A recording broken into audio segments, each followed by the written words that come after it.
जय दोस्तों, मैं मुकेश श्रीवास्तव और इस चैनल में आपका स्वागत करता हूं। दोस्तों, आप देख ही रहे हैं कि बिहार सरकार के द्वारा हमेशा कोई ना कोई फॉर्म आ ही रहा है। जैसे बिहार दरोगा हो, बिहार पुलिस हो, या बीपीएससी हो, या बिहार एसएससी हो। सीजीएल वाला जो अभी आया है, तीसरा है ये। और आप देख भी रहे हैं कि भैया जो बीपीएससी का वैकेंसी जो हर साल आ रहा है, उसके चलते लोगों में काफ़ी क्रेज बन रहा है, काफ़ी लोग तैयारी भी कर रहे हैं। और इस बार आपका 6.5 लाख लोग फॉर्म भरे थे। उसी तरह से ये तीसरा नंबर का भाई सीजीएल है बिहार एसएससी का। तो इसमें भी काफ़ी क्रेज बनने वाला है। और थोड़ा सा बीपीएससी से आसान इसलिए माना जाता है ये कि भाई इसमें पीटी और मेंस दोनों ऑब्जेक्टिव होते हैं, इसीलिए लोग ज़्यादा तैयारी करते हैं। ठीक, तो अब बात करने वाले हैं कि बिहार एसएससी का अगर तैयारी करना है तो कैसे करें, कौन कौन सा बुक पढ़े, क्या रणनीति बनानी चाहिए, और उसका सिलेबस थोड़ा देख लिया जाएगा तो ज़्यादा आसान रहता है किसी भी एग्जाम के तैयारी के लिए। तो चलिए पहले देखते हैं कि क्या है नोटिफिकेशन, उसके बाद आगे बात करते हैं। तो सबसे पहले पदों की संख्या कितनी है, तो 2187 यानी 2187 पद है। और उसमें जो सहायक सचिवालय के जो पद हैं वो कितने हैं, तो 1360। ठीक है, 1360। बाकी और सभी पद है जैसे planning assistant, malaria inspector, data entry operator, auditor, ये सब पद भी हैं। यानी आप इस पर देखिए, ध्यान रखिए भैया, इतना पद है ना, एक को पद चाहिए और उसी के लिए तैयारी करना है। अब बात करते हैं आगे कि भाई आवेदन ऑफलाइन या ऑनलाइन, तो अब तो भाई सब ऑनलाइन ही हो रहा है। आवेदन की जो तारीख थी वो कब, 14 अप्रैल से भरा जा रहा है। अगर अभी तक आप नहीं भरे हैं तो जरूर जाकर भर दीजिए। उसके बाद बात करें आखिरी तारीख, इसमें बड़ा ट्विस्ट है। अभी थोड़ा डेट कम था, मतलब अंतिम जो तारीख था मई में ही था, 17 मई के आसपास में, लेकिन डेट बढ़ा दिया गया। और डेट बढ़ाया गया कब, 1 जून 2022। अगर अभी तक फॉर्म नहीं भरे हैं तो भैया भर दीजिए, आप ही के लिए बढ़ाया गया है। ठीक, अब बात करते हैं आगे। हाँ, योग्यता क्या, योग्यता भाई ग्रेजुएशन किए हैं आप, अगर ग्रेजुएशन किए हैं तो फॉर्म भर दीजिए, और कुछ नहीं चाहिए, सिर्फ बीए का डिग्री उग्री है, फर्स्ट है, सेकंड है, थर्ड है, कुछ है। अब बात करते हैं आगे। यहाँ पर उम्र सीमा भाई बहुत ज्यादा दिया गया है, 21 से 37 वर्ष। देख रहे हैं, 21 से 37 वर्ष तक अगर आपका उम्र है तो फॉर्म भर सकते हैं, और उसमें भी छूट है। यहाँ देखिए, फीमेल के लिए अगर अधिकतम अगर बात किया जाए 37, ठीक है 37, तो इसमें क्या करते हैं, 3 वर्ष की छूट है, यानी टोटल कितना हो जाएगा, 40। और अगर ओबीसी है, अत्यंत ओबीसी है, तो उसमें भी 3 साल का छूट है, यानी उसके लिए भी 40। और अगर आप एसटी एससी वर्ग से हैं तो उसमें 5 साल का छूट है, तो यानी हो जाएगा आपका अंतिम और जो आयु होगी वो 42 वर्ष। यानी 21 से लेकर अगर आप 42 वर्ष तक हैं, एसटी एससी हैं, तो आप फॉर्म भर सकते हैं। तो सोचना नहीं है, बहुत समय है, आप आराम से तैयारी स्टार्ट कीजिए। अब बात करते हैं पैसा कितना लग रहा है भाई। देखिए, पैसा जो देना है, सामान्य हो, ओबीसी हो या ईडब्ल्यूएस हो, उनको अगर पैसा देना होगा फॉर्म भरने के लिए तो वो है 540 रुपए। ठीक, और एससी एसटी और पीएच से हैं उनको 135 रुपए बस। उसके बाद अगर हम बात करें आगे, तो यहाँ परीक्षा के चरण की बात करें तो चरण में देखिए, सामान्य परीक्षा यानी पीटी होगा, फिर उसके बाद आपका मेंस होगा, लास्ट में अगर एग्जाम जब निकाल लीजिएगा तो जितना आपका मैट्रिक इंटर का दस्तावेज है उसका जांच होगा, और उसके बाद आपको 2 से नौकरी मिल जाएगा। ठीक, तो अब बात करते हैं आगे प्रारंभिक परीक्षा, इसी पे ज़्यादा जोर डालना है। प्रारंभिक परीक्षा में क्वेश्चन कैसे दिया जाएगा, तो यहाँ ध्यान देखिए, 3 कैटेगरी बनाया गया है। एक सामान्य अध्ययन यानी जीके, दूसरा हो जाएगा सामान्य विज्ञान प्लस गणित यानी साइंस और प्लस गणित। तो यहाँ पे आपका कितना देख रहे हैं, यहाँ पे 50, और पहला भी आपका है 50, और तीसरा दिया गया है रीजनिंग, वो भी आ गया 50। यानी पीटी में 150 क्वेश्चन ऑब्जेक्टिव पूछे जाएंगे। ठीक है, ऑब्जेक्टिव।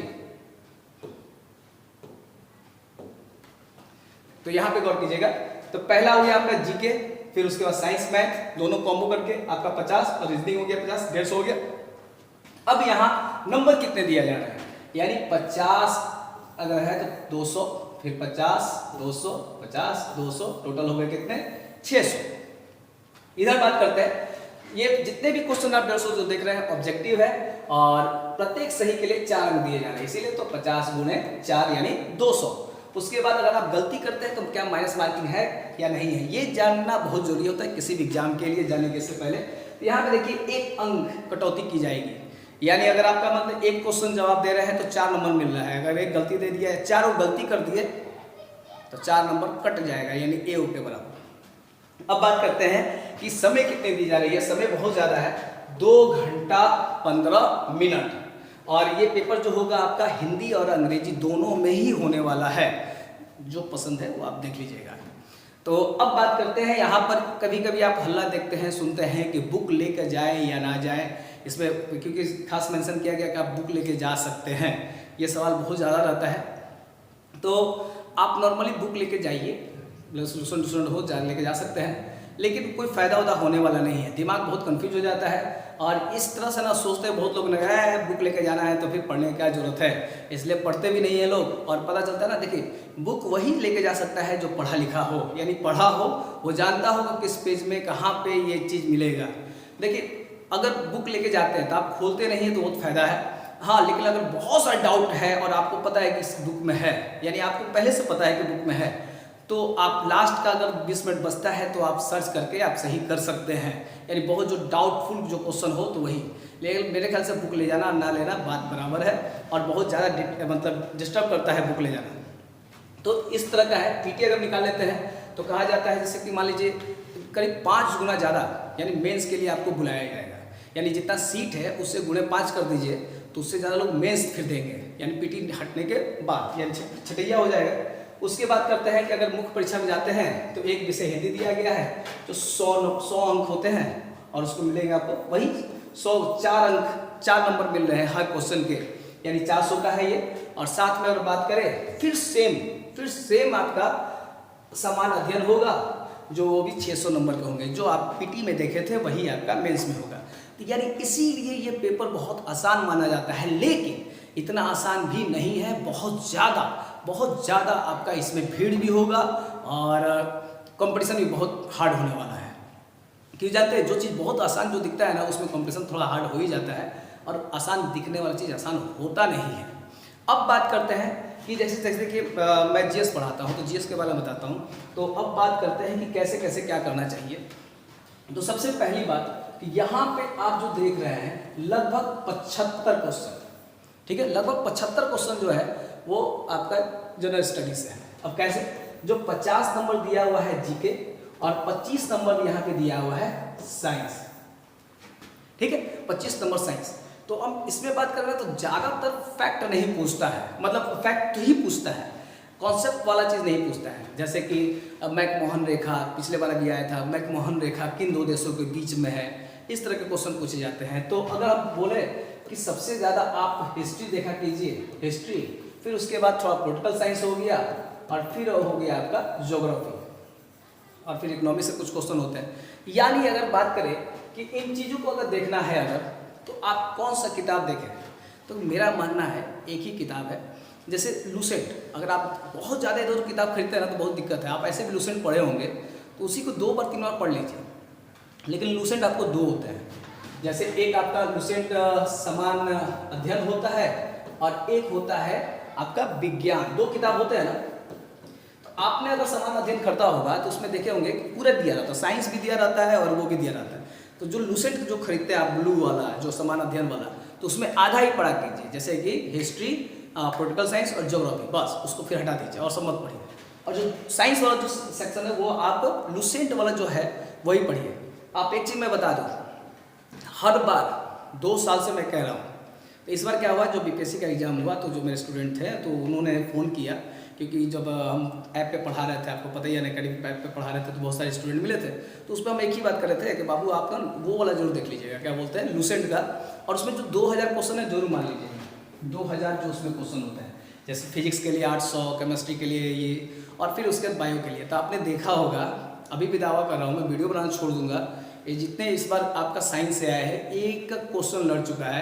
तो मेरे पास लगातार फ़ोन आया, जो अभी रिसेंटली जो तैयारी भी कर रहे थे वो भी कहे कि सर साइंस में बहुत अच्छा हुआ, जबकि साइंस कभी पढ़े नहीं है, बहुत कमज़ोर है, उसके बाद अच्छा हुआ। क्यों अच्छा हुआ? क्योंकि ये 2000 क्वेश्चन को मार लिए थे। और तो मैं कहूँगा 2000 क्वेश्चन को 2 बार 3 बार आप कर सॉल्व कर लीजिए उसी का, और साथ में कुछ जो फैक्ट है ना वो याद कर लीजिए, कुछ फैक्ट याद करने चाहिए, कुछ पढ़ना भी चाहिए। तो वो लूसेंट का आप विज्ञान जो है वो आप जरूर देख लीजिएगा। अगर आप बात करें कि नॉर्मली आप जो लुसेंट है उसको फॉलो कीजिए। और फिर अगर रीजनिंग के लिए है तो रीजनिंग का भी एक बहुत अच्छा लुसेंट का, या कोई भी आप प्रकाशन का रीजनिंग का ले सकते हैं। मैथ का RS अग्रवाल का ले सकते हैं आप। वो भी ज़्यादा सेक्टर नहीं दिया गया है रीजनिंग का, तो उस सेक्टर को ही आप कवर कीजिए। और साथ में मैथ वाला भी, जैसे लॉस, प्रॉफिट, प्रतिशत, ये सब क्वेश्चन आते हैं। तो मैथ में आपका 25 नंबर है, तो 25 नंबर आप देख लीजिएगा, खासकर उस पर देखिएगा। साथ में अगर बात करें तो आप वो क्या बोलते हैं, रीजनिंग का भी कंटिन्यू प्रैक्टिस कीजिएगा। एक चीज़ और भी है, आप जैसे यूट्यूब पे आप जाते हैं, बहुत सारे टेस्ट सीरीज मारते हैं, ठीक है। यूट्यूब पे जाकर आप बहुत सारे टेस्ट सीरीज मारते हैं, तो टेस्ट सीरीज यूट्यूब पे ना मार के ना ऑफलाइन मारा कीजिए। ऑफलाइन किसी भी आसपास के कोचिंग में है, आप जाइए वहाँ पे टेस्ट सीरीज ज्वाइन कीजिए और वहाँ बैठ कर दीजिए, क्योंकि आपको ये भी पता है कि ये ऑफलाइन एग्जाम है, ऑनलाइन तो होने वाला है नहीं। और 10 लोगों के 100 लोगों के बीच में जब आप कंपटीशन करते हैं और टीचर के सामने आप जब टेस्ट देते हैं, तो उसका मजा ही कुछ और है। और कंटिन्यू वही दिया कीजिए, ज़्यादा फायदा है। अगर आप यूट्यूब पे किसी ऐप पे आप टेस्ट सीरीज देते हैं, लिखता है लोग बिहार SSC के लिए भयंकर क्वेश्चन, और आप लाइब्रेरी में बैठ के, अगर आप घर में बैठ के टूल कर रहे हैं, तो उससे समय बर्बाद होने वाला है। तो आप मेरा मानिए, अगर आप घर पे बैठ के तैयारी कर रहे हैं तो कोई ना कोचिंग जरूर ज्वाइन कीजिए और साथ में टेस्ट सीरीज वहाँ मतलब जरूर दीजिए। और आपको लगता होगा कि मेरे जाने आने में समय बर्बाद होता है, मैं बहुत पढ़ लूँगा, ऐसा कुछ नहीं है। आपको कोई समय बर्बाद नहीं होता, उसका फ़ायदा ही होता है। आप 10 लोग से मिलते हैं, 10 लोग से बातें करते हैं, आप उनके स्टेज जाने की कोशिश करते हैं, आप अपना बताते हैं, तो इस तरह से आप में एक ऊर्जा बना रहता है। और आप जानते हैं, जब किसी काम को लगता है ना, घर में बैठे हुए अकेले करने लगता है, दुनिया में अकेले हम ही हैं। जब आप सेंटर में जाते हैं तो लगता है बहुत भीड़ है, तो उसी भीड़ का आप आदत डालना सीखिए। तो यही मैं कहूँगा कि आप मतलब यही सब कुछ चीज़ों से आप दूर रहें और कम चीज़, मतलब ज़्यादा किताब भी ना खरीदें। आप मार्केट में जाएंगे, कोई बोल देगा स्पीडी खरीद लीजिए, कोई बोल देगा क्राउन खरीद लीजिए, कोई बोल देगा ये खरीद लीजिए, कोई बोल देगा वो खरीद लीजिए। एग्जाम आते आते ना 10 किताब आपके पास हो जाएंगे, और 10-20 किताब हो जाएंगे ना, 20 किताब पढ़ पाइएगा ना कुछ कर पाइएगा। और करंट अफेयर के लिए तो हम कहेंगे सिंपल सा स्पीडी का करंट अफेयर तो आता है, वही खरीद लीजिए। तो आपके 3 किताब बस आपके काफ़ी हैं, एक लुसेंट विज्ञान, लुसेंट अध्ययन, समान अध्ययन, और एक हो गया आपका स्पीडी। और मैथ रीजनिंग के लिए आपका RS अग्रवाल का सही है, और एक रीजनिंग का कोई भी आप ले सकते हैं जो आपको अच्छा लगता है, मार्केट में बहुत सारे हैं। तो आप इन किताबों को, इन्हीं किताबों को अगर प्रैक्टिस करते हैं तो आप एग्जाम निकाल सकते हैं। तो इस चीज़ पे ध्यान रखिएगा। तो चलिए फिर मिलते हैं नेक्स्ट वीडियो में, और ऐसे मैं आपको कुछ ना कुछ बताते रहूँगा।